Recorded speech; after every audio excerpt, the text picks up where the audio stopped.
I grew up in a family. We were baptised Catholics but sent to a Protestant school, but we didn't practice anything. We didn't go to church or chapel. We heard about God, we thought about God, but he didn't play a part in our life at all, really. I grew up and I started drinking at 15 maybe. My household, there was drinking, a lot of drinking with my parents, and that's all we knew. So I started at 15. I was known as a party animal. You know, I started work as soon as I left school at 15, went to work for Everest for 10 years. I met Alan, my husband now, when I was 17.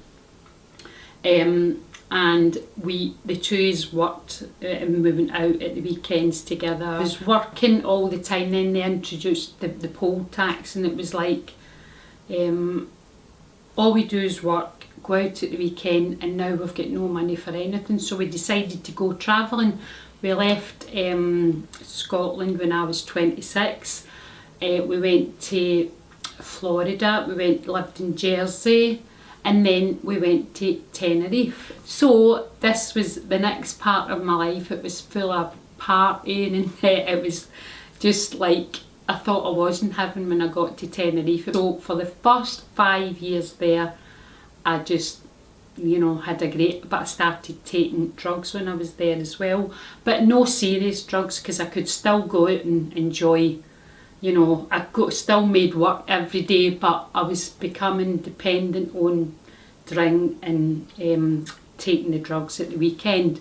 5 years into that, so I'm 31 now, and I'm thinking, this life is absolutely brilliant, but I don't want to be standing at 41 still drinking and partying. And I always had this feeling that there was something missing. You know, there's got to be more. I've got everything, I'm enjoying life, life's great, but it just didn't, and I would have a guilty feeling, and I would have, there's something just not. So anyway, I started searching. Then I met this boy in a place called Veronica's in Tenerife, which was a mad nightclub area, and it was a daytime, and he looked all fresh, and I said, what happened to you, Lee? You look brilliant. He says, I found Jesus, Carol. Go to that South Tent. I'm telling you, it's changed my... So we thought he took one drug too many, but we says, right, we'll go and try it. I stood at the back listening to everything they said, and I loved what I heard. And you know, and they were talking about this Jesus and how he can change your life, and I used to go, that sounds great, I would love a bit of that, but no, for me, I'm a party animal. I thought you had to be holy first of all to believe in Jesus.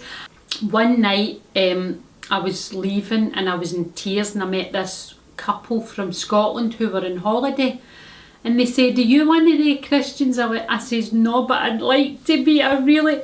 And they said, look, we'll give you a Bible, we're here for 2 weeks.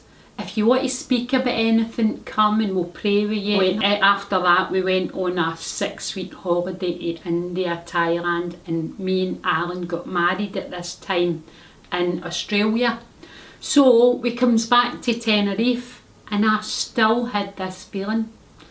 That's me, I've got everything. I've got a husband, I've got a job, I've got family, but I'm still not happy. What is the matter with me? So I wanted to go back up the church thing, and the pastor and his wife came out and they said, don't tell me, is your name Carol? I says, I want to pray for my mum. I used to come here, but I've not been for 2 years. Don't tell me, is your name Carol and you work for Timeshare and you were here and an older couple gave you a Bible? I said, uh-huh. They said, well, this couple was here last week on holiday, and they were asking if this girl Carol is still in Tenerife, and they said, we don't know her, but we'll pray for her. So they'd got together and prayed, and I had come walking up. So that just done it for me, because I was searching. So they gave me the wee Why Jesus booklet, and I went away home and I sat down and I said, everything this booklet says, you might have money, you might have family, but there's a spiritual hole in your belly. And I went, that's what it is. it's God, it's Jesus I need. I get down in my room on my own and I said, right, I'm sorry, I repent for, you know, the way I use, and I turned for all my way, and I want to do it. So this was my testimony. For 31 years I did it my way. So now I said, I'm going to do it your way, because this doesn't work. I'm not happy, there's things missing. It's just, you know, for then it just changed completely, like unrecognisable. Now I still had a lot of, you know, problems, and a lot of changing was going on in me. Also, I couldn't have children because we decided to try to have, and it wasn't happening. So all the Christians or the church was praying for me, and then it just happened. You know, I just fell pregnant and I had a son, a beautiful son, and I always say he's my gift for God, because we didn't think we could have. So I was 36 when I had Cameron. So that was one miracle, and it was miracle after miracle, you know, it happened in my life since. So that was 20 years ago. I'm now, you know, 20 years down the line. I don't know, I can't tell you enough how great it is to know God and to be in a relationship with Jesus, because if I didn't have that, I know I wouldn't be where I am today, because it gives me peace, hope, a love that I never dreamed of. So I know every day is a gift for God for me, and it's only through my relationship with Jesus, and I thank God every day.